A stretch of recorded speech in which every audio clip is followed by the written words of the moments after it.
All right. Hello. Hello. I was trying to figure out why it wasn't letting me talk. There's a pop-up hiding. Oh.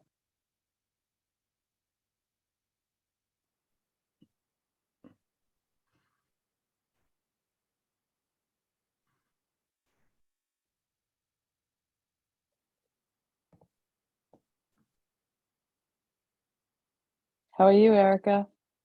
I'm good. How are you doing, Joanne? I'm good, thanks. I like that sort of faded, muted look behind you there. That's kind of nice. Yeah, I blur the background so you can't see my dying plants behind me. Dying plants, that's funny. Uh, I try to keep them alive, but it's best hard. intentions. Yeah. It's hard.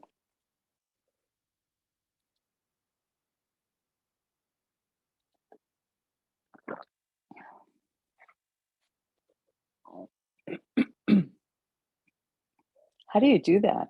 That must be a trick in Zoom somewhere, huh? Backgrounds and effects. There we It's go. one of the background options.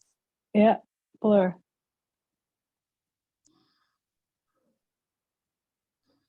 Oh, look at that. Huh. Yeah. Just like that. Now how do I get back out of it? When you say none. Yeah, it doesn't have, oh, there, I see. Yep. No, I just want to make that go away. How do you make that go away? When you choose the background options of none. No, I want to make the little box that's making Oh. me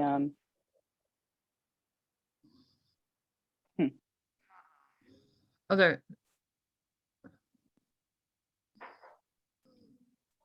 It's weird.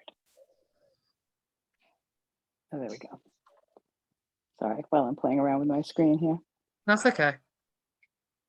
It's all right. We can't get started until City Hall has joined. So I'm gonna send Bill an email and see what's going on there. Okay.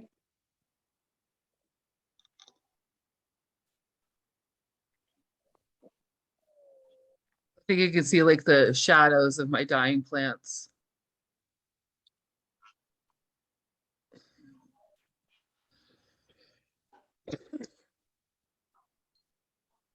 It's kind of a cool effect. Yeah, they give you all sorts of them. Some people use the library effect and whatnot, but Yep. Yep.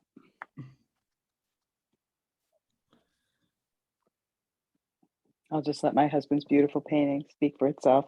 oh, it's gorgeous. It really is. It's kind of amazing. He painted a whole series of them back in the, I think in the early mid 70s. And that's the only one we have hanging up, but they're just amazing. The rest of Yeah. them are in the basement. Oh, that's sad. It is. Yeah. I was thinking about talking to Sue Higby to see if I could get her to hang them on the walls there sometime when she doesn't have anything else. Yeah.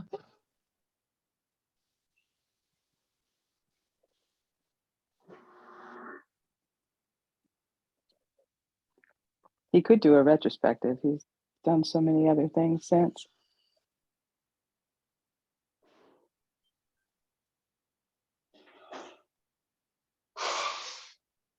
No word from Bill? Not as yet.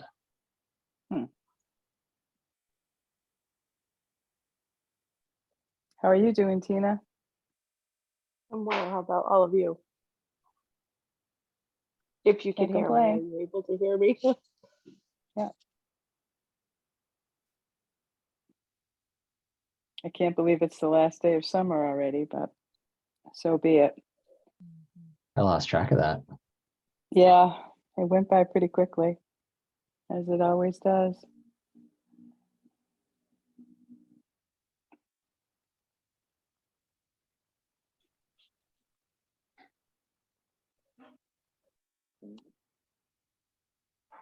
Feels like it's been more than just 2 months since we've met.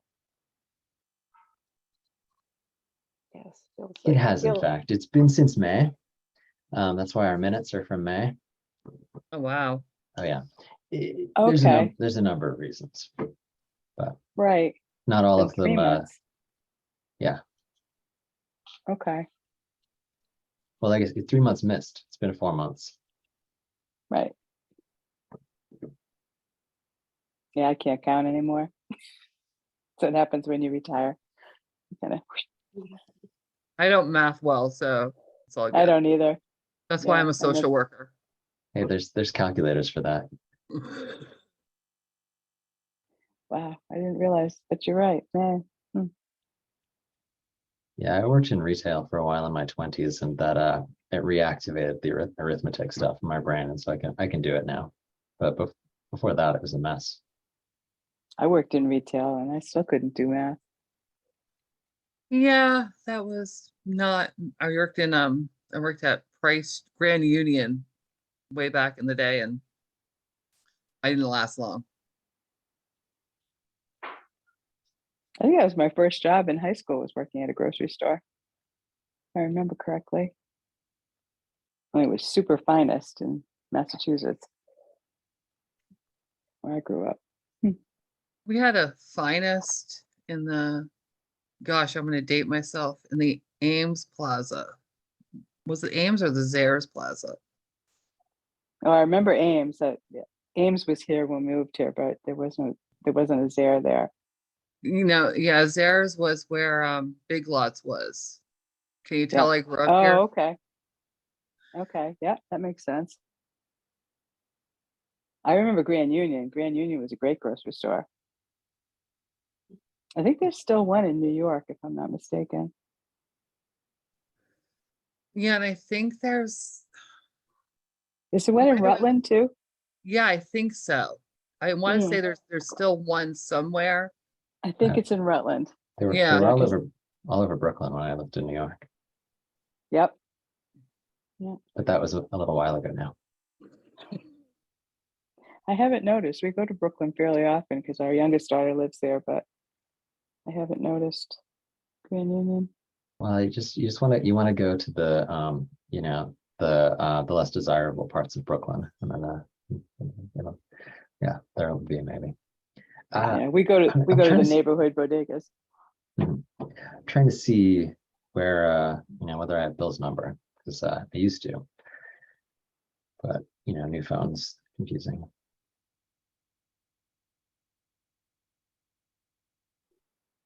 No. Yeah. kind of. I mean, obviously we have a quorum right here, but unfortunately, if there's a member of the public in City Hall, there's obviously members, anyway, this is irksome.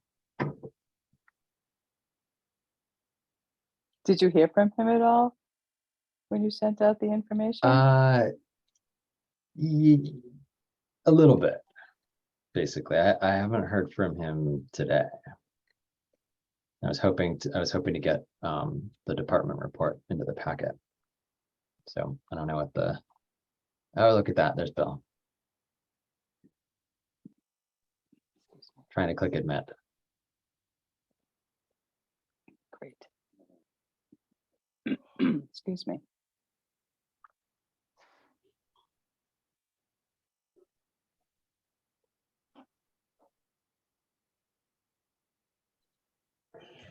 Oh, look at There we that. How about that? All right. I hear you, Bill. So I'm going to just ask for an audio test here in the room and see if you can hear them as well. Check. Sounds great. Anything? Oh, yeah. Very good. Great. Sorry for the delay. We couldn't bring the city's machine up, but I had my laptop up. Well, thank you for that. And this is hardly a delay as far as technology is concerned. So yeah, thank you. Only for understanding folks. Absolutely. All right. Since we got, sorry, I wasn't sure if there's an echo. There's not. All right. Yeah, we got 6 members of the committee here, definitely a quorum. So I'm calling this meeting to order at 6:36. Oh, is it coming out of Bill's thing, or sorry? We're working right now on trying to get our audio to come out of the TV rather Yeah, than yeah. my computer. Yeah, exactly. I apologize. We'll see if we can get that to happen. All good. Well, in the meantime, do we have any adjustments to the agenda this evening? I'm not aware of any. And I think people in the room can probably hear well enough for right now. Take that as a yes. All right. Next up on our agenda, item 3.1 is approval of our minutes from, can you believe it, May. I assume we've all had a chance to look at those minutes by now. So I would hear a motion to approve the minutes. I'm going to be a little clunky because I'm trying to do secretary a little bit as well because we don't have one right now. So anyway, it's just whoever makes the motion, just make it clear who it is. So okay, is that Adam saying that, or is it Alan? I'm really sorry, my brain is not working right. We were commenting mostly on the sound issues we're having here. Oh, I see. All right. So nobody's, yeah, we're looking for a motion to approve the minutes from May. Make a motion to approve the minutes in May. I'll second that motion. Okay, thank you. All right, we have a motion to approve the minutes from our May meeting. Are people in the room able to hear well enough to hear what I'm saying? You give a thumbs up. I think that's a no. Well, I just want to make sure we don't have a vote if we don't know what we're voting about. So we'll just hang on for a second.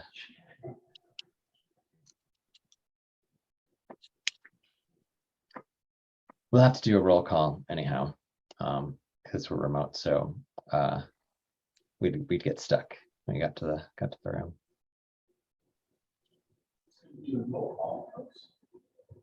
All right. Does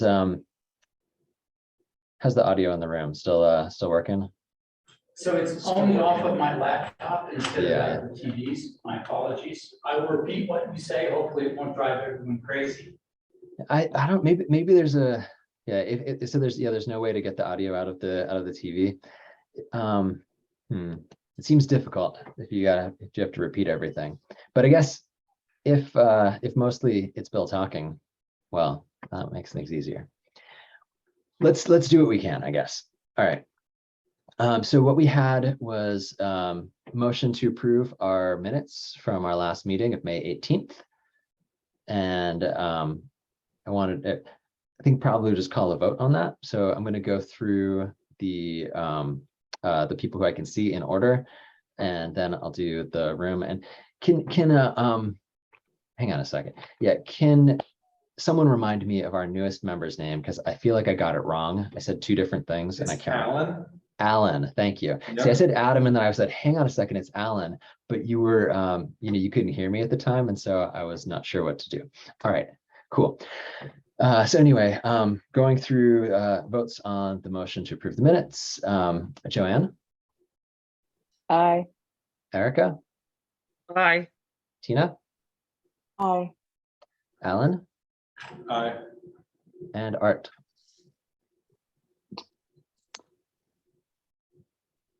I couldn't tell if he said anything. Was that? All right. Do you move to approve the minutes? Yes. Or vote to approve? All right, Yeah. great. I'm in favor too. So that is unanimous, if I can spell. All right. After our minutes are approved, that passes. Next up, we have visitors and communications. It would appear that we have no visitors today. It's just us. So I'll move on to item number 5, the department transportation report. And here I can hand it over to Bill, and everybody can hear suddenly. So I'll be brief. I had furnished a report earlier, but it didn't include an update. The chairman had asked me to provide one, and I apologize, I didn't get it to him. His reminder was timely, but I've been unfortunately not able to accomplish that. So here's a verbal update. I'll follow it up with a written one for the committee's records. Since our last report, we did successfully install the Washington Street bulb outs. We are still scheduled to install 2 more bulb outs on Washington Street, one at Mount, which was delayed by a fire hydrant replacement.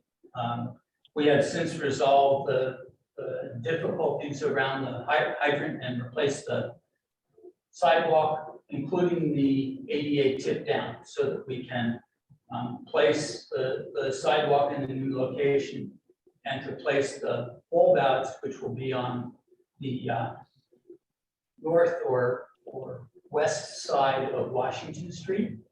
And that should be done within the next 2.5 weeks. There are 2 bulb outs from Merchant Street that were supposed to be completed by now and have not been. Those are scheduled within the same period. Again, my apologies, that I think comes back to some communications confusion within DPW. I was waiting for these to be done, and staff were waiting for me to instruct them to do them again. And I have since published a list of tasks to be completed before November 1st. These are on them, and I'm meeting with both of my forepersons tomorrow to go over that list and make sure the bulb outs are completed. And there's also a sidewalk in the north end in front of what was formerly RJ Sitco that will be done. But in the way of accomplishments, we actually achieved our first access management project on Air Street. We took what was a roughly 118-foot opening where drivers drove in and backed over the sidewalk to get out, and we've converted it to mountable curb so that deliveries can be made, but there will be no vehicles driving in and out over the curb. They'll be pulling in parallel to it, parking in the street or on the private property. And, it was a difficult thing to accomplish in a manner that was easy in terms of the relationship between the city and the property owner. And it actually came together in the last 3 days with a decision to go from full height curb to mountable curb. The next project that is scheduled is the North Main Street project opposite Barry Manor. In that case, we're taking away 95 feet of access out of 175, and we expect it to be more difficult, potentially tedious. Other tasks that were accomplished in this period, we've actually gone out and finished some updates on some line striping. We will be going out and renewing all of the crosswalks and stop bars before winter, and essentially a lot of pothole patching and a lot of drain inlet repairs. Nothing in terms of significant of altering transport for vehicles or pedestrian safety. The north end pump station has been viewed as the city's problem. It's actually a contractor's work. The city's intervened twice because of complaints and repaired that. And at this point, the contractor was scheduled to pave it today and did not. And we're waiting for an update from the contractors. Supposed to have been completed paving by close of business on Friday.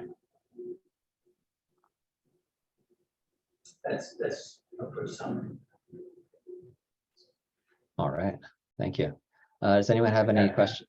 They had half the one lane done, So that base coursing on. base course on one. Yeah, yeah. When I went over, and that was early this morning. So I understand from Art that 1/6 of the paving they were accomplished is at least done at this point today. Thank you, Art. Yeah. Yeah. So hopefully they did more. Yes, go ahead, Erica.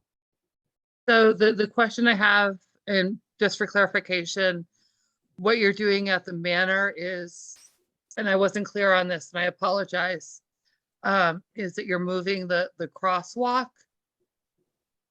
I'm sorry if this is a rhetorical question. But let me walk you through Thank you. descriptively. And I apologize, I actually have this in an aerial photograph, but we will be removing the crosswalk at Beckley Street we will be moving that crosswalk towards City Hall about 200 feet. And the crosswalk will be slightly north of the existing stairwell at North Barry Manor. It will come across North Main Street, right into the front of the building, opposite RJ Sitco. And the RJ Sitco opening, which now extends from the property next door all the way to the property beyond it, it's 100% open, will actually be closed 65 feet, 45 feet from the north boundary, which is just off the edge of the building. The sidewalk will actually meet the crosswalk there. It'll have a ramp for the crosswalk, and it will be a full elevation sidewalk with a back rail against the RJ Sitco side to prevent vehicles from parking over the sidewalk. It will go over to 20 feet short of the driveway that goes to the building that is 460 North Main Street, the former Tenco building, the gray building across the railroad tracks. The sidewalk will dip down there, cross that entry, and the bus stop will be on the opposite side. So the City Hall side of the drive that goes to Tenco, and will be approximately 25 feet long. We're accomplishing this by taking the center line of the street, which right now there's a big board. That's those diagonal stripes right in the middle of the street there. We're going to eliminate the board altogether. We're going to move the center line over 8 feet. And so the center line will run parallel to the curb on the east side of the building, the North Barry Manor side. And we're actually going to move all the traffic out towards that center line and then break it right after the bus stop. So the bus stop will be about 15 feet wide. It will stick into the existing road approximately 8 feet. It'll actually be a full curb height that extends into the street. So the bus stop will have adequate depth, potentially even to include the shelter, but the city's not promising the shelter. We're promising to put a very sound, safe bus stop on the end of the drive to Tenco, right at the City Hall side. So imagine, if you will, the crosswalk comes down 100 feet, goes across to a sidewalk that's elevated. The sidewalk comes towards City Hall from 95 feet, elevated, drops down across the driveway, and then comes to an elevated bus stop, all on the same side of the road, the RJ Sitco side of the road. Oh, sorry. That may be, it's an awful complicated thing to describe, and I apologize for not having that handy. No, so my hand is actually still raised. So the bus stop is also moving at the same time the sidewalk is moving. So that was my follow-up. So I'm just clarifying that. I apologize. That's correct. GMTA had looked at the existing curb and width and said that's really not a reasonable depth for a bus stop because it's only about 7 to 8 feet. And I don't disagree with that. When I move the curb out and add an additional 8 feet of width, the 16 feet deep bus stop should be adequate. And that's what I need to persuade them because they were very concerned that there wouldn't be a safe refuge for bus riders. Say if a plow went by and was pushing snow, they needed more space. And I think I've accommodated their concern. I need to go back to them with that. I also have to get the owner of RJ's on board, at least enough so that I hope we aren't engaged in litigation over the closure of the old uncontrolled access. And so this will happen this year? That it is the number 2 project out of the 13 projects that I'm asking DPW to do.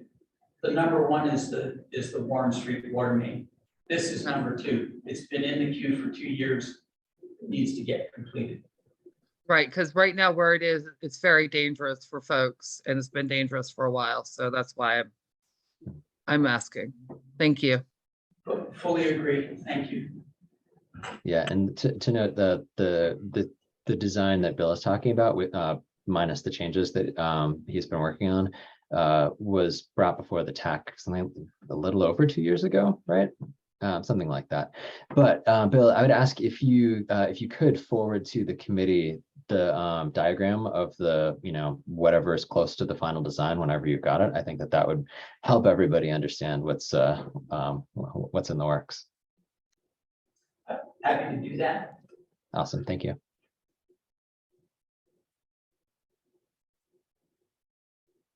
Give me just a second to make a note. You could actually, if there are no more questions about the department report, we could mention the new concerns as raised to staff. Bill sent me an email with a few of them in, and I'm going to get them added to our backlog document. And we'll probably want to look at that document soon to see what the what the themes are and what the things are we want to draw out of that to get onto agendas. Would it be okay if I just mentioned those while you're doing those? Please do. Yeah. Sorry, I meant to say for you to go ahead and do that. Sorry. So I received a request from a resident on Park Street to move from the speed hump that's currently there to a full speed table. And so we are looking at where to place the speed table. The police department has been, they've had a radar sign there for over 4 weeks now. And I've asked if they can download that data and examine it. And what we're looking for is the maximum speed, the lowest speed, the average speed, and something called the 85th percentile speed. And so the conventional wisdom is that the 85th percentile speed is the number that you use to make decisions about structural changes to the street. And if that 85th percentile is more than 10 miles an hour over, that means you really should be making structural changes. And so I'm looking for that data. It won't be available tonight. I don't see our PD liaison, Corporal Horde, here. So I'll reach out to him. The second request was related to adding a speed hump on Cassie Street. And again, this is a long-standing request. We actually have some road work up there anyway. We're gonna have to remove some subbase and pave it. And at that point, we'll be on site, and I would be adding a speed table slightly north of Onward Street, unless I were to hear objection about adding that. I'm gonna be there anyway, and we'll be paving. So there's very little additional expense, certainly less than $1,000 to, I guess more like 800 to put a speed table in. And we know that we have both a daycare and an intersection where we have had some minor crashes already. But that would be new to the TAC. I've not brought that issue forward, and I can certainly wait until we can have a more deliberative session on that. Yeah, if you think that that's something that could be done imminently, I know that has been waiting for us to address it for a couple of years. I think that's about right, at least a year. Yeah. So I think we could look at getting that onto probably the upcoming agenda, if that's if making it that timely is worthwhile. I believe it will, and we can wait for that work until that time. The optics plant will be open well after we meet next time. All right, I'll make a note to include it in our October agenda.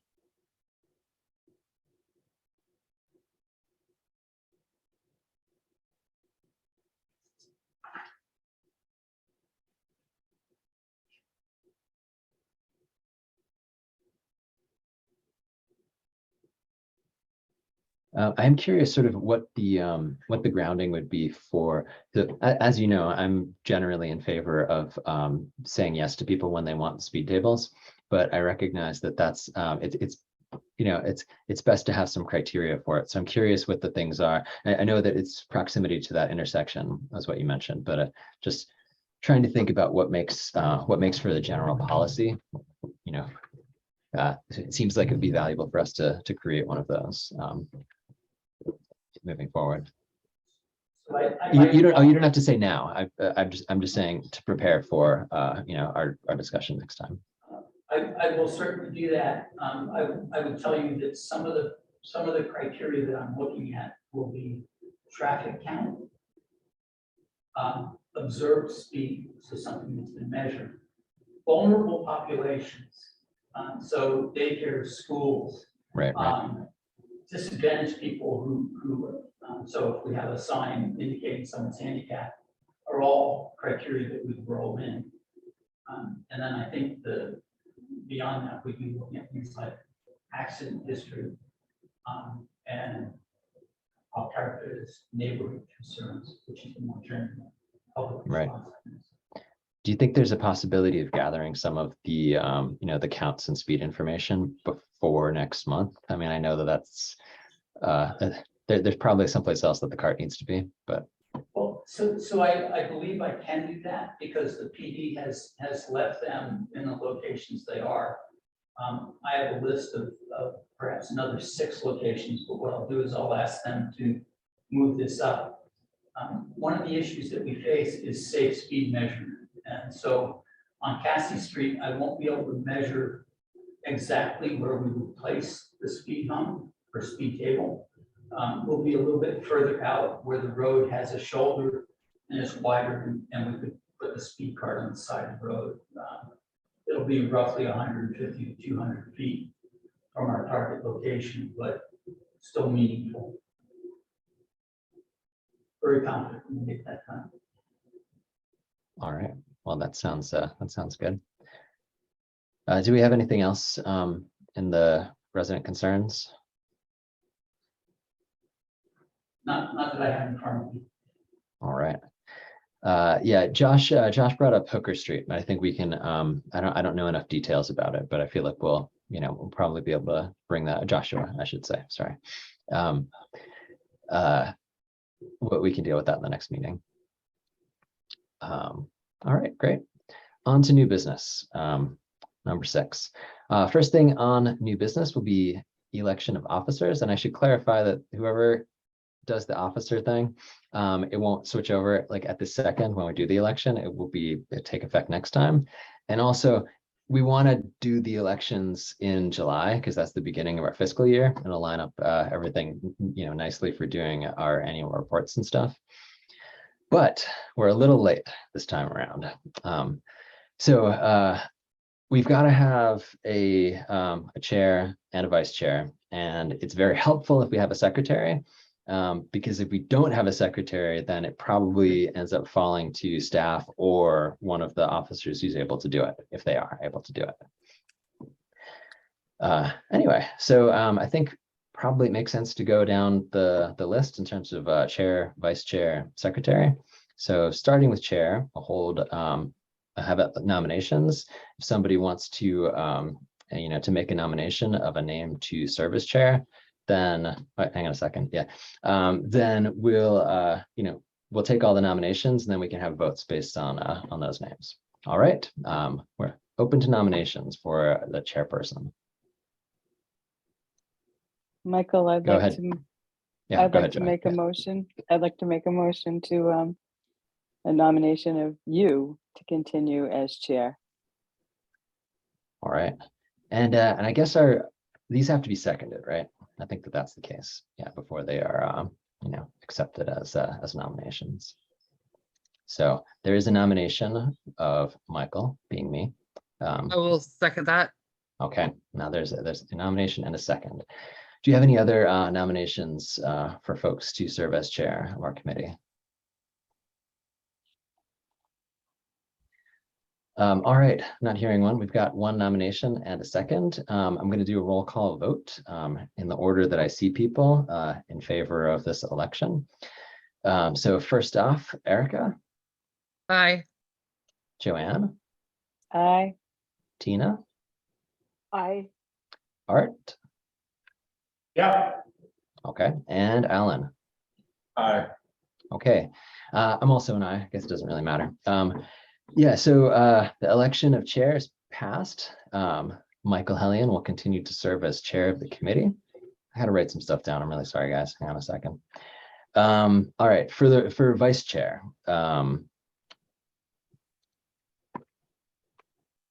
Are there any nominations?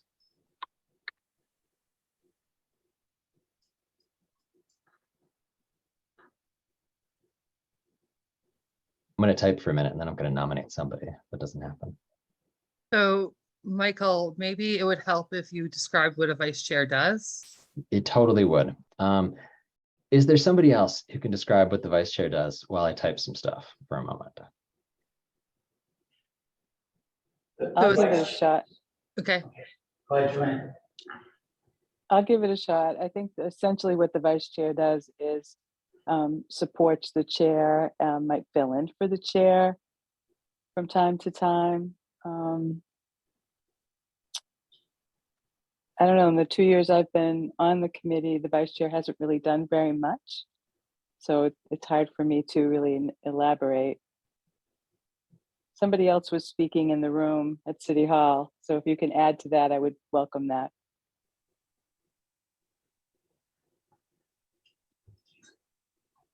The vice chair acts in the absence of the chair. And so that would be, that they would actually call meetings to order, maintain order through the meeting. They take duties as assigned by the chair, which could include taking minutes, but the chair can assign that to anyone on the committee. And essentially, if the chair has a conflict of interest, the vice chair would actually be acting chair in the event the chair recuses him or herself. That makes sense. Thank you, Bill. Thank you. And I caught up. Yeah, in practice in our committee, the vice chair has not needed to do very much at all. In the past, actually, when I was vice chair, I had to write a bunch of minutes, but that was the absence of a secretary. So I guess Erica, yes. Unmute Right. yourself. Yeah, I have to do that first. Could I just nominate myself?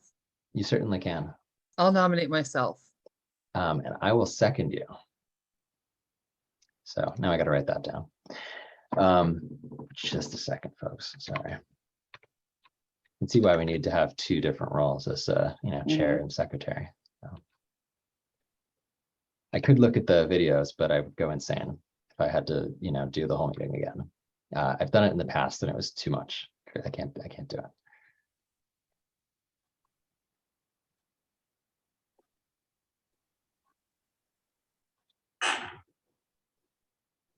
Okay, great. Sorry. Yeah, we got to vote.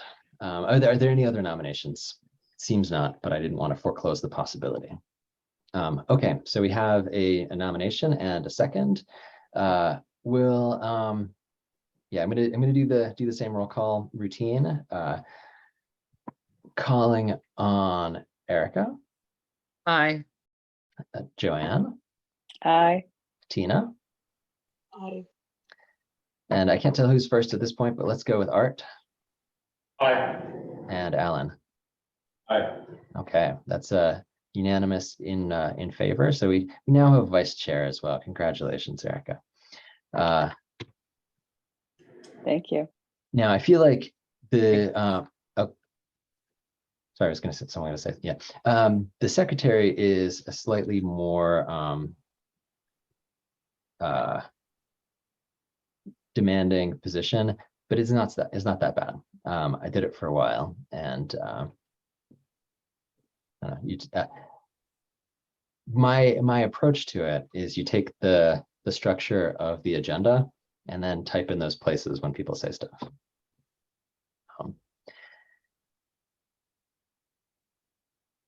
Dun, dun. But if nobody is going to nominate, then I think it will generally fall to staff or to the vice chair.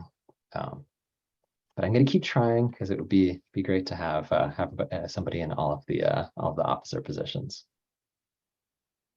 I might make an observation. Sometimes it helps immensely if the responsibility rotates among all the members, at which point the member who least objects accepts the responsibility. Well, let's give that a try.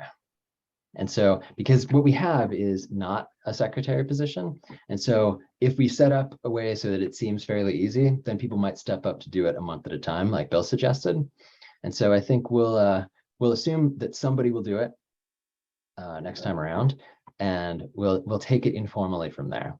So I think that is an elegant solution, Bill. And I'll take it next month. Oh, all right. I thought you only had an iPad. How will you do I it? do. I only have an iPad. So it's going to be, It'll be short. I like it. Yeah. it's going to be a study in efficiency. Okay. Well, thank you. I appreciate that. And we've got some officers, so we'll get back to this doing this again in July. You know, we hope. All right. Next up, more interesting new business. Bill has presented us with an intersection design proposal for what is a kind of troublesome intersection in terms of both real and perceived safety. So, and that's at Main Street and Elmore Street. You wanna take it away, Bill? Sure. We've looked at Elmore and Glenwood. Elmore Street is one half of the two streets that form a U-shaped street configuration on South Main Street near the intersection of Hill, Ayers, and South Main. It's about 190 feet between the traffic light and Elmore Street, which affects the design because traffic attempting to turn left into Elmore Street, it will only hold roughly 3 cars before the queue actually extends back into the light. So a single car turning left onto Elmore would actually prevent the traffic light from performing its function. And that's been one of the more difficult issues for Glenwood and Elmore. Thank you for showing that. You can see on the right-hand side of that, at the bottom, left-hand side, towards the bottom, you'll see a double arrow pointing out on Glenwood and a double arrow pointing in on Elmore. And the goal here is that the streets are narrow. They're a 22-foot width. They allow parking on one side. And so 2 cars cannot pass with traffic parked on the streets, and it routinely is. And then secondarily, traffic that has come out of Elmore because of that extraordinarily long left turn queue out on South Main Street. So you see the yellow highlighted area, and you'll see there's an indication of a gore and revised lane. Right now, that entire area is about a 430-foot approach left turn queue for Air Street. And so people approaching, intending to turn left on Air, accelerate because it's a straight line operation from back where those first double arrows begin, and routinely are exceeding 25 miles per hour by the time they get to Glenwood and to Elmore. So vehicles coming out of either of those streets, if the right-hand queue is stopped, aren't visible to people in the left lane. And that has been the primary problem, that we actually have vehicles being hit for want of moving only 4 or 5 feet because the travel speed, even at the speed limit, is 22 feet per second. Somebody pulls out, puts 4 feet of their car in the way, and the person can't stop and hits them. This has happened at least 3 times in the last 3 years. Happened again with actually both vehicles being totaled. For scale of impact, I'm comfortable saying that the vehicle that hit them was doing at least 25. And so what we're trying to do is to change the dynamics so that there isn't a queue in the right-hand lane that hides cars, and vehicles don't approach in that left-hand lane for an extended length accelerating. And so the proposal is to make Elmore one-way in and not to allow a left turn lane into Glenwood coming from the south. So vehicles that, into Glenwood. And Elmore would require them to go by, turn around and come back, make a right turn into Elmore. So there is an inconvenience without question for the 9 houses on Elmore and Glenwood. But at the same time, it eliminates the risk of a vehicle being T-boned by a vehicle at traveling speed, because the queue cannot extend that far back. If we look where vehicles come out on Glenwood, which is the outbound double arrow, there's less than 100 feet between where that left turn queue starts and where people come out. So if the right-hand queue is stopped, no one's going by that at 25 miles an hour and hitting a vehicle. They're going to be impeded unless they drive in the incorrect area. And that makes it a citation offense. So if they're traveling at speed in the turning area or the gore, they can actually be cited by the police responding. So it gives us some control over the speed of traffic in the left lane for people exiting Elmore and Glenwood. This is different than an earlier proposal that was in the exact opposite direction. It was in on Glenwood, out on Elmore. And the residents there were very concerned because they felt they would never get out because the queue crosses Elmore routinely.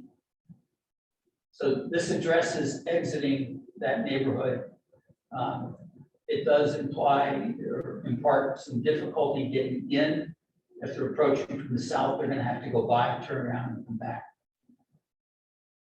That's it in a nutshell, folks.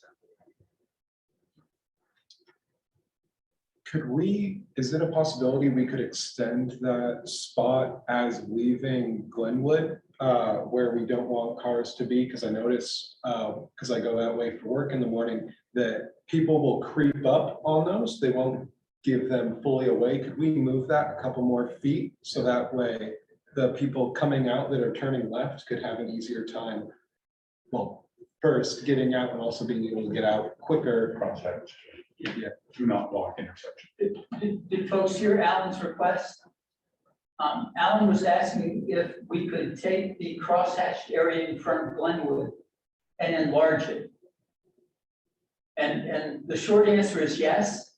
And the reason that I say that is we can look at Elmore right now and we see that they're asymmetrically sized. Elmore is already roughly a 35-foot crosshatch zone, whereas Glenwood is literally only a 20-foot. So Alan's suggestion is that we would extend the crosshatching at Glenwood, and I believe in order to promote safe left turns, we would extend it back towards North Main Street or towards Prospect Street, roughly 15 feet, and widen that crosshatch area to promote that. We would actually be eliminating the crosshatch at Elmore because there'd be no traffic outbound. All inbound traffic would be able to turn right to reach it. So I think that's a good observation and one we could readily do.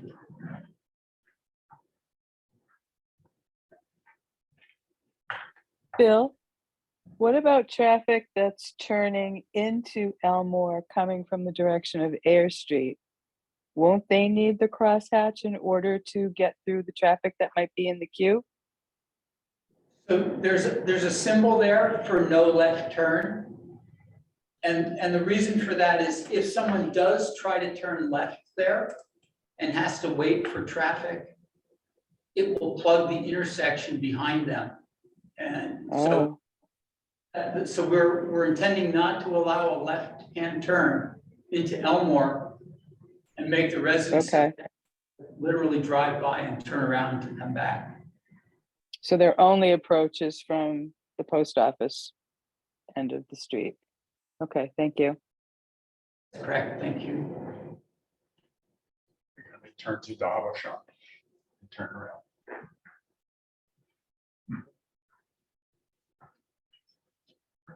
That's what I do. Don't auto shop on Saturday. Can you, Bill, can you, sorry, I wasn't sure if you're done. You're a little too quiet for the mic, but if Bill repeats you, then I think we'll be good. Art was observing that drivers will use private commercial driveways to execute their turnarounds. And that observation is correct. It's not unlawful. And in fact, the development that's occurring on the parcel next to Obashan's actually will have a very well-defined entrance and exit that would facilitate the same operation. So there are at least 3 commercial drives within 300 feet of this location that would facilitate reversal of direction. Obashan's, I'll call it the Obashan's Annex because I don't know what will be there. And then on the right-hand side, the parking lot that serves the State Farm Insurance and Choice Physical Therapy has 3 drives as well that would enable reversal of direction. I think we would expect the volume of traffic that's seeking to access Elmore Street is probably not so great as to cause an inconvenience to the properties that are nearby. You got traffic count on that? I don't have a traffic count, but I can tell you from design models that 18 houses are going to be generating less than 60 trips a day. Confidently. 7 or 8. Okay.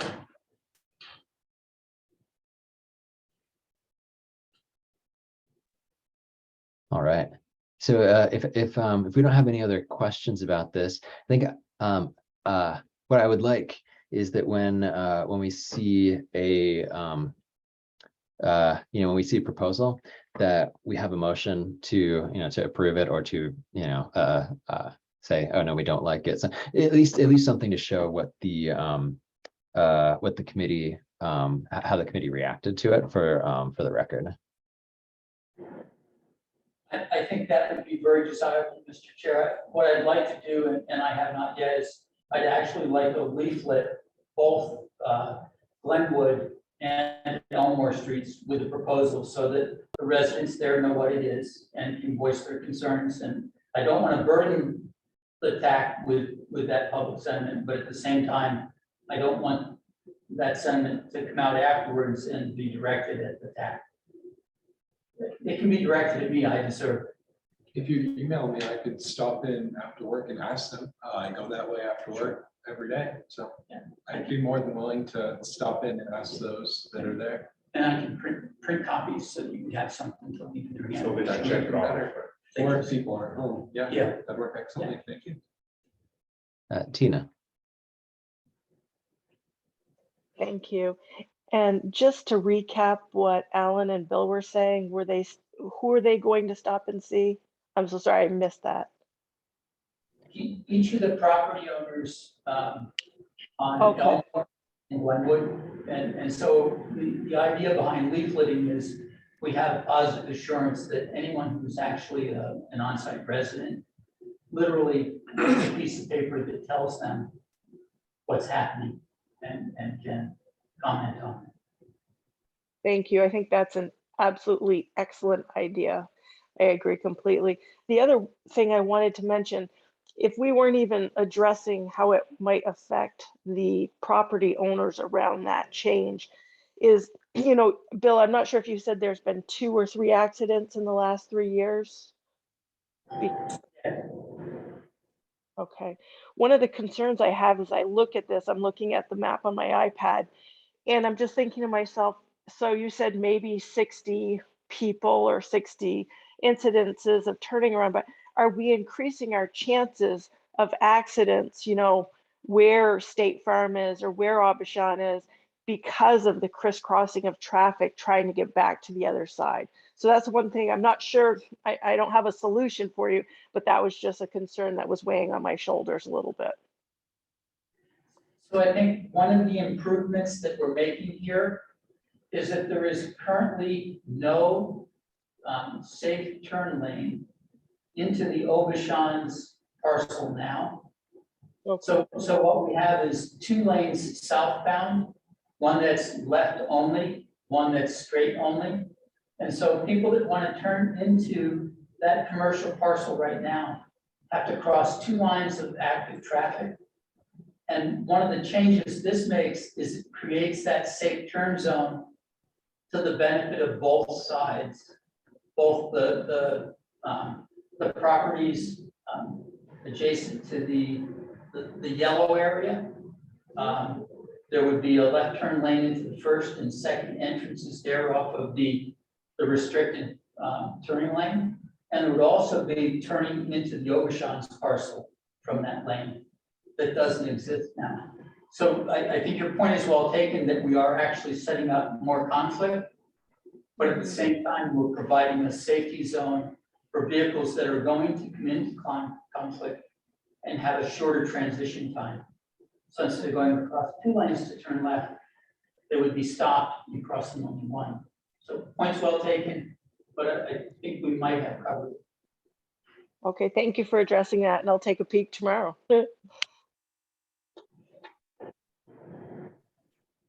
So I think if Bill, you're going to be leafleting and there will be sort of a like a final design, maybe the thing to do for now is for us to approve a preliminary design and expect to have a public meeting that allows residents to come and review it. Is that what you were you were saying you were reluctant to putting us on the hook for?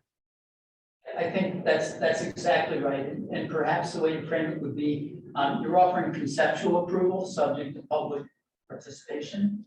That's exactly what I was thinking. Yep. So if somebody wants to move that. I'd like to. Alan's moved that.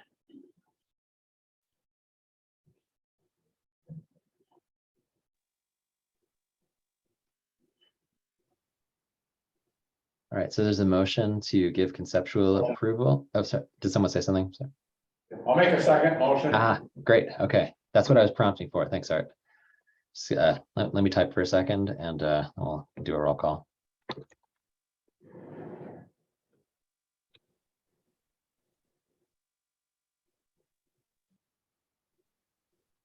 Yeah, just the reverse. Somebody who published it once, the next one might hear about it. Sorry.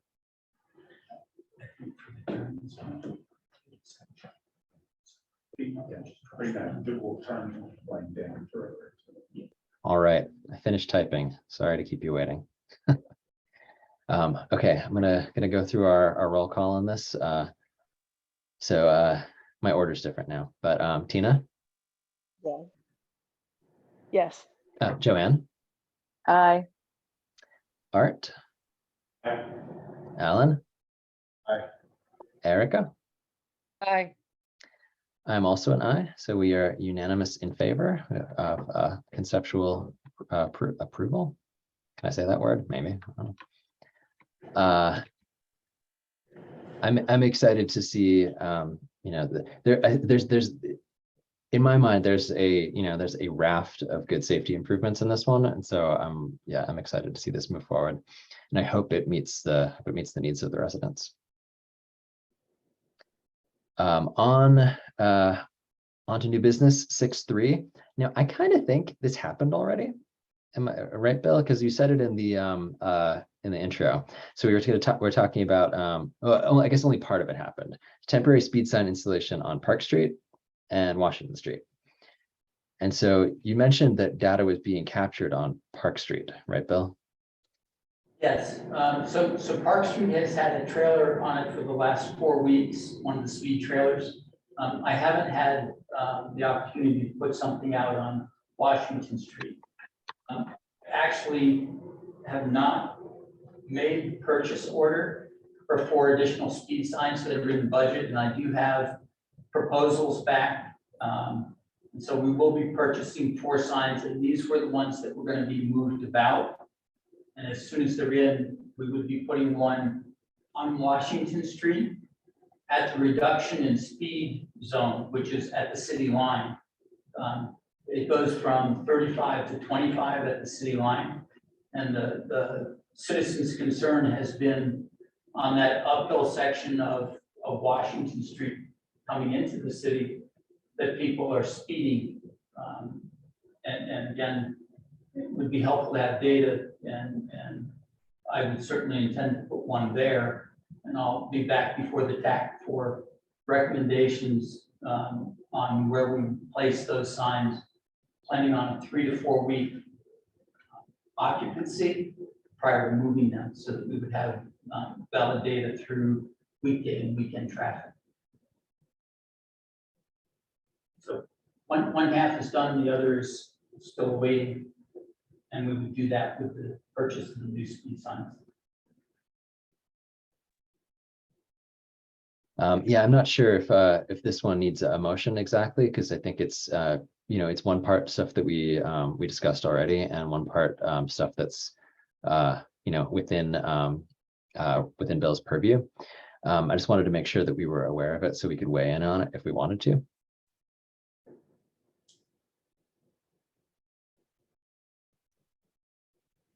But if no one has anything to add, any questions for that one, Tina, I don't know if your hand is still up from before or is up new for now. I guess that's a before. Sorry, let me try. Yeah, it's a before. No worries, Let me try to figure it out. It's all you. good. See, all this learning curve. Thanks. No, that is a-okay. Yeah. So as I was saying, yeah, we can ask questions, or we could let let this go forward as Bill described. All right. Oh, sorry. Go ahead. Bill has one on Hill Street right now, Upper Hill. It's been there 3 or 4 weeks now. That's been 4.5 weeks at this point. Yeah. Okay. I think we can take it down pretty soon. I do 25. Everybody else waits behind me.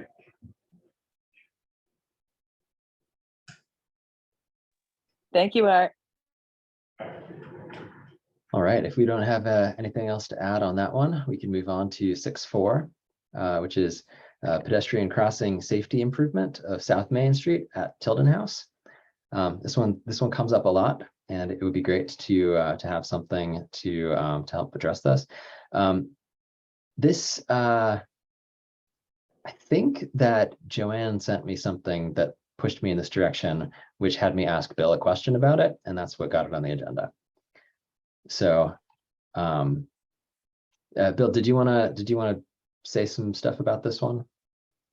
So this is actually an effective low-cost modification, and what it's doing is it's actually defining the line for the crosswalk in a way that drivers can't avoid recognizing. So white lines certainly mark it, but they aren't necessarily meaningful. I've actually looked at the purchase of these items and to find the right device. They're inexpensive, anywhere between $40 and $120 a piece, so they're not an expensive item. But trying to find the 36-inch high yellow pedestrian device has been troublesome. I get them orange, I can get them white, but finding yellow with a crosswalk with a pedestrian on them is been challenging. But not to make any excuses. I think this is a good deployment It is something that we would do for the summer. Well, I should say 3 seasons other than plow time. Because plow time, they're likely to get hit. But they're simply a flexible polyethylene device. It has a rubber mount that literally bolts to the street. They don't do damage if you hit them at high speed. They can at high enough speed be removed by impact, but they're not a safety hazard in any way. So they're very good treatment, and I support the advocacy for these. Yeah, the only thing is you got a gas station which has a big tanker coming in and out. Now, I'm not sure how he would maneuver around that situation. Now, I thought you were several years ago, we talked about moving the crosswalk south. So it's in between the 2 drives. Coming in with a ramp. And V-Trans, we actually passed that request of V-Trans before the road was revised. Mm-hmm. And it was moved south, but only about 15 feet. Yeah, not much.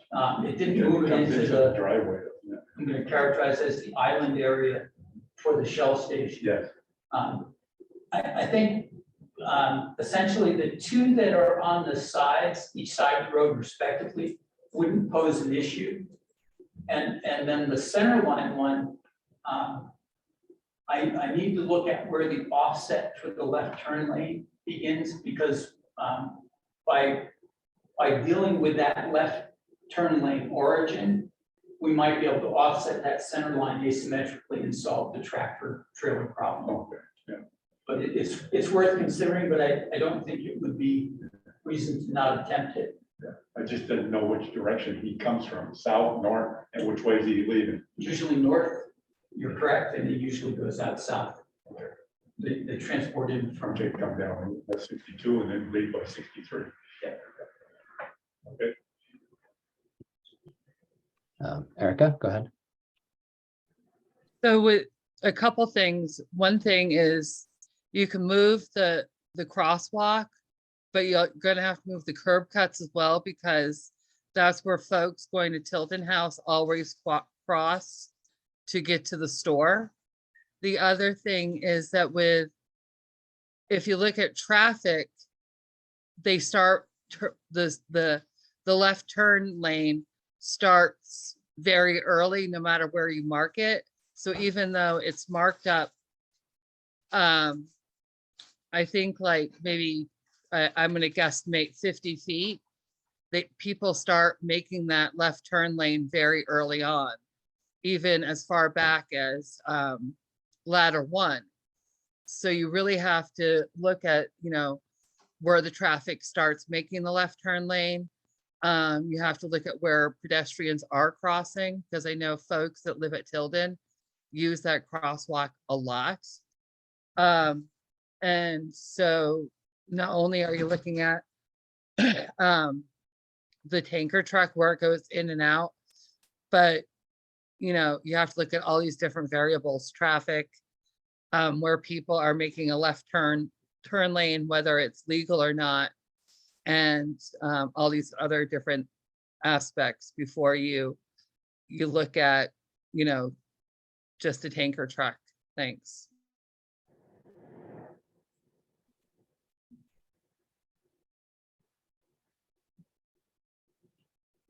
So I agree that we have to look at all those factors. One of the things that might aid us in this issue is that the property use at 18 South Main Street has changed or is changing. And so it will go from a retail establishment to a facility that has on-site parking behind it. And so the 2 parking spaces right now that force that left lane, or I should say the center line, to be as far to the left as it is, will go away. And the parking that's on the right-hand side could be accommodated by moving the center line. So there are other things at play that might help this work, but I think we've got to take all of those into consideration and see what happens. Yeah, I think since you're saying this is a 3 seasons thing, it would be great if we could look toward having a a design for how this might work in advance of spring when we might want to install it. Does that seem feasible? Yes, it's very reasonable and feasible.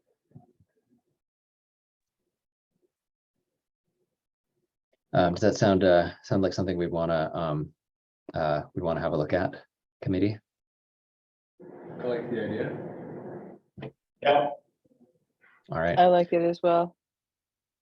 Great. In Yeah. that case, oh, sorry. I didn't mean to jump on anybody. No. Bill, should I just note that the goal is to try to iron out these variables and get it designed, sometime spring of 2023. Let's aim for December. Okay. Just so that we actually were through and able to say this is where we're going by February, if you don't mind. Oh yeah, I'll put that down. Yeah, go ahead, Joanne.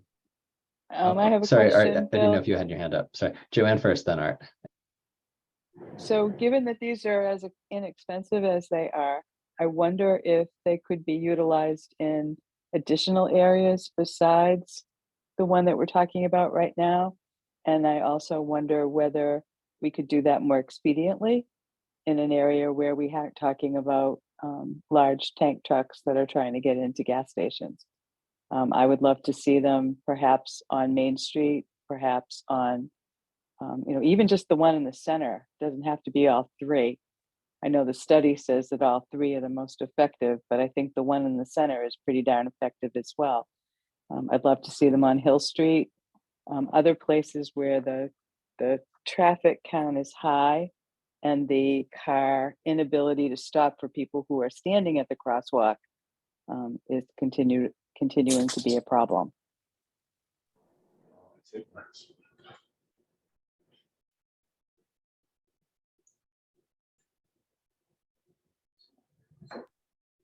Sorry, Art, did you say something? Oh, sorry, go ahead. I said that's ignorance on the driver's part. Don't stop it. I think that's why I would be amenable to trying some other locations. So the crosswalks are visible. There are signs at the crosswalks and they're not enough. And so if placing something in the road as a 3-season effort helps promote safety, it's an inexpensive investment to try. So I'd suggest that we actually look at least 2 or 3 locations. I can purchase 9 of these, and the ones that are ready to go right away, we could deploy. I guess I would only ask that we give the committee time to pick 2 more locations next month, and we'll put them up. Or if the committee can coalesce around 2 locations right now, I'd be happy to try to do this within the next month. And I support Hill Street as an example, and truthfully, when I look, there are 2 locations that immediately come to mind. One is Camp Street, where the crosswalk is on the far side of Camp Street, and basically we have only 2 lanes of traffic. It's easy to put something between those 2 lanes. There's no turning typically going on there that would be restricted. And then I also think about the location where Perry Street meets Hill Street. And there was a lot of concern that crosswalk would not be effective. I can tell you that it has been very effective, and that generally the safety has improved. But this might be a means to make it better by putting the crosswalk symbol on the uphill side of that crosswalk. So that both of those I think are good locations. I agree. Which was the second location that you said? And then we'll have you go, Erica. Sorry. Hill at Perry. At Perry, yes, that's okay. That's what I thought, but wanted to double check. Erica? Another one that would be great is by the North Main Cumbies, where you often see people waiting. And it could be ignorance on the driver's fault, but they don't stop. You know, we could say a lot of stuff is ignorance on the driver's fault, but it just doesn't happen. But I see a lot of folks waiting for cars to stop by the North Main Cumbies. Is that where we were doing an RFB? I can't remember. That is correct. So actually on my DPW work list, the TAC approved a rectangular rapid flashing beacon, RRFB, for placement there. And it's a device, it's wireless. One goes on each side of the street. When you push the button, a high intensity yellow flashing beacon flashes to signal to traffic they need to stop for a pedestrian crossing. And that's the location that was selected. And it is literally in the queue. I'm still waiting for the RRFB to be delivered, but we took quotes back in August. And so I expect that to go in before October 1st. And that's a year-round installation. It does not have to be removed for winter. Tina, did you have your hand up before? I did. I just wanted to totally agree with Erica's location. And then I remembered about the beacon, the lights that we had discussed. But yes, I agree with that location. So for what it's worth. That's great. One of the things that's interesting to me about the gateway treatment is that the study that was included in the packet found that with this treatment, they were seeing improvements in safety comparable to the rectangular rapid flashing beacon. And it's way cheaper. My thought is it doesn't replace it probably. I think that as Bill pointed out, the RRFB is 4 season. And so that's, and I think probably, I'm going to go way beyond what the study says. I think there are some locations in which one will be much more effective than the other. I guess that's all I'll say. I also think go there's ahead. a sentinel. I think there's a sentinel effect. I think I've been saying this since I joined this committee. I think that people need to be reminded over and over and over again. And I do think that if there's something in the middle of the road and you see it and it says stop for pedestrian and crosswalk, all of a sudden you start, oh yeah, I forgot I have to do that. I need to remember to do that. I know I drive down Main Street and I literally stop at every crosswalk because I cannot see the people who might be waiting to cross. And I'm deathly afraid that I'm going to hit someone. So I drive and I stop and I drive and I stop and I drive and I stop, which I'm sure drives the people behind me crazy, but it's the only way I can navigate Main Street and feel that I'm keeping people safe. So I do think that behavior will change over time with these changes that we're making, and it makes me very excited. What do folks think about the other 2 locations that Bill suggested?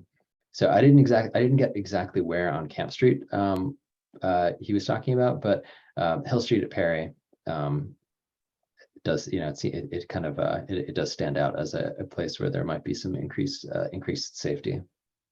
And Hill at Camp. Okay, so it is crossing Hill Street at Camp. That was what it was. That's the second. Yeah. I think they're great. Well, because that the traffic on that street is ridiculous. The amount of traffic, the volume is huge. Yeah, it's true. I'm only smiling because it's your street. I know. Yeah. It's right. It's where I walk every day. So Yeah. I will appreciate both of those because I use those crosswalks every day. I think they're promising locations. I think, but also if people have other locations in mind or want to take some time to think about what the best places to try this would be, we can bring it back around and set some locations.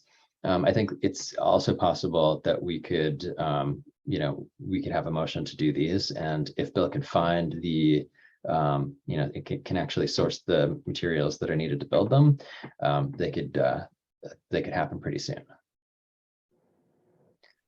Either way is okay by me. Michael?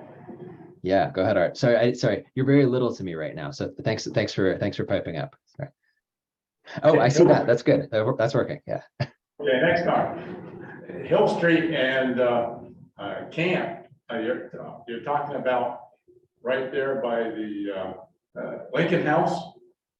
You're talking about the crosswalk that goes I Up think Hill that's Street. the one. a crosswalk you're talking about? I was talking about the one that goes across Hill Street at Camp, and it's on the uphill side of that intersection. So Oh. there are three crosswalks there. Yeah. The two primary ones are the one across Camp. Yeah. From Lincoln House to the uphill side of Camp. And the other is on Hill Street from the north side of Hill across to the south side where I call it Lower Camp. Goes from Hill to Washington. Okay, And so it's the one that crosses Hill Street. crosses Hill Street, all right. Yeah.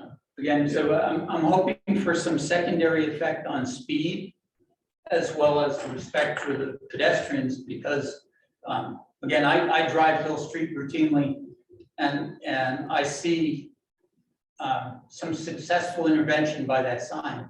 When people see it light up in the middle 30s, they at least get under 30. Some people actually come all the way back to 25 and but not all, so. You've been following me?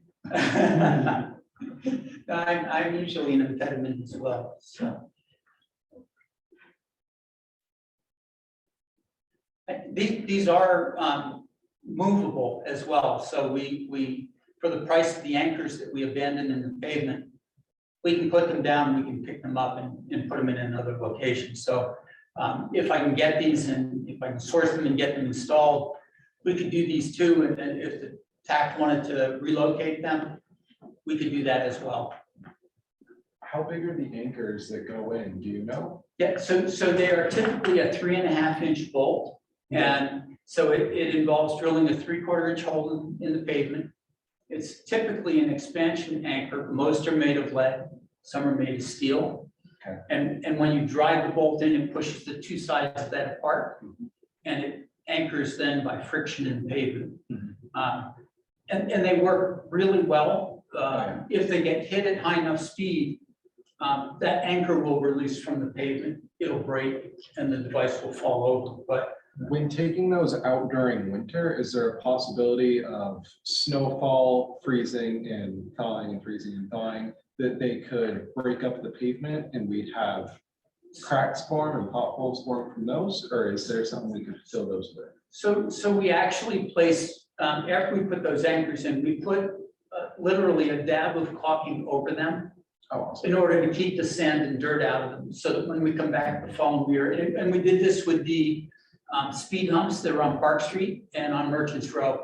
So we just coat the top with something that's compressible. Next year we come back and we drive the bolt right through it. It presses it out of the way. And they're not full of sand and salt, which is why, that's really our interest, was trying to make sure we could come back and not have to do new anchors each year. And so literally a tube of caulking and, half-inch caulking over the top of it seals it and protects it for use next year. Awesome. And that's all by solar power. Yeah, it's driven by solar power, yes. Right. And any heaving, it goes with the sidewalk. Sidewalk. Well, I think these locations are quite possibly, I can't think of someplace that would be a better place to test this as, whether it's effective.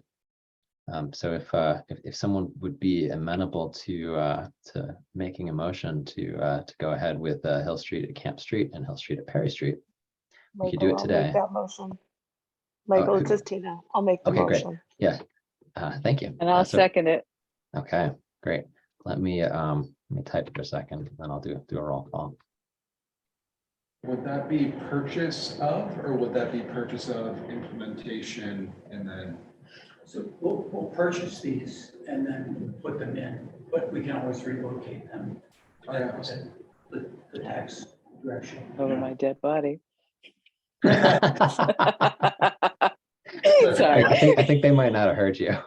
That's Right. okay. I said over my dead body, Bill. Right. We'll observe their effectiveness. And, as we've noted, it's not an expensive intervention. So if it's effective, we wouldn't want to move it. We'd want to reproduce it. Okay, I'm sorry. I was typing and I got distracted. Okay, great. Yeah, I'm going to do the roll call now. Erica, Okay. Aye. Joanne, Aye. Tina, Aye. Art, Aye. Alan. Aye. Okay. Thank you. That motion is passed. Bill, we can, get 9 of those things and give them a try in those locations. Put 'em in the ground. Yeah.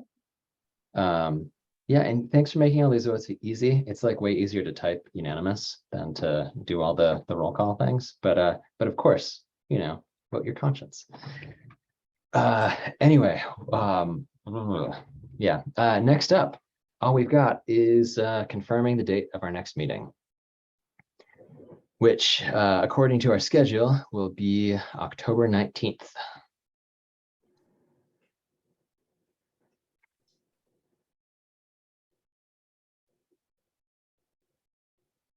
All right. That sounds good. We will we'll do it. Maybe we'll all be there too. So I mean, turnout of 6 is great, but 7 even better. Joshua couldn't make it today because he's a little under the weather, but next time around. All right, for the roundtable, I'll just let anybody who would like to share something at the end of the meeting go right ahead.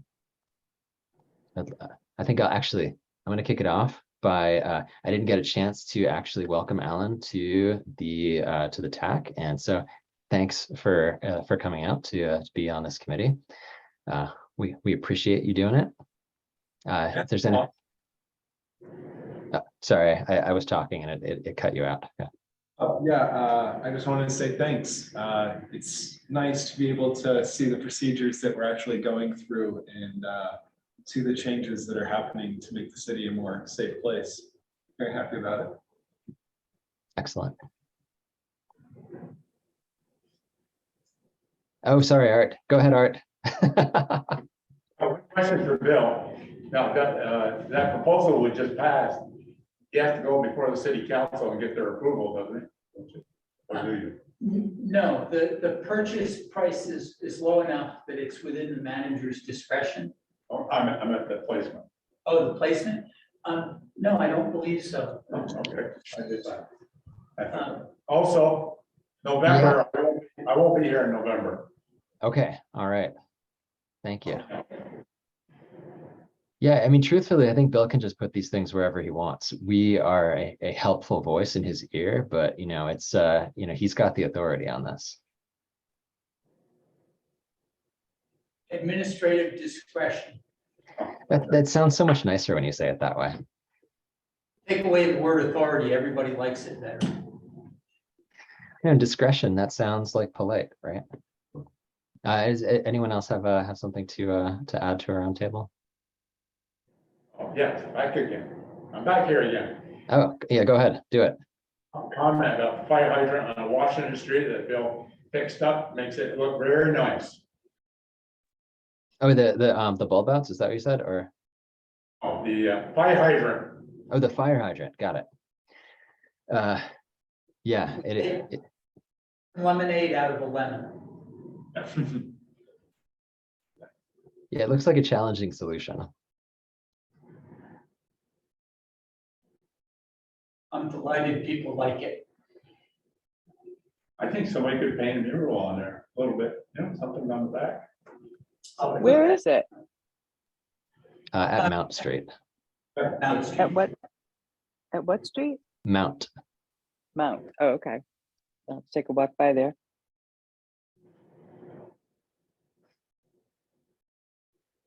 All right. If we don't have anything else, I would hear a motion to adjourn. Motion to adjourn. All right. Seconded. Okay. Sorry, just writing down the peoples for a second.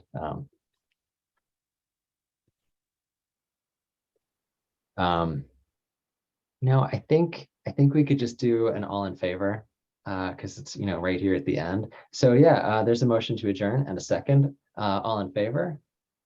Aye. Any opposed? All right, cool. We're adjourned, everyone. Thanks very much and have a great evening. Thank Thank you. you. Good night, everyone. Night.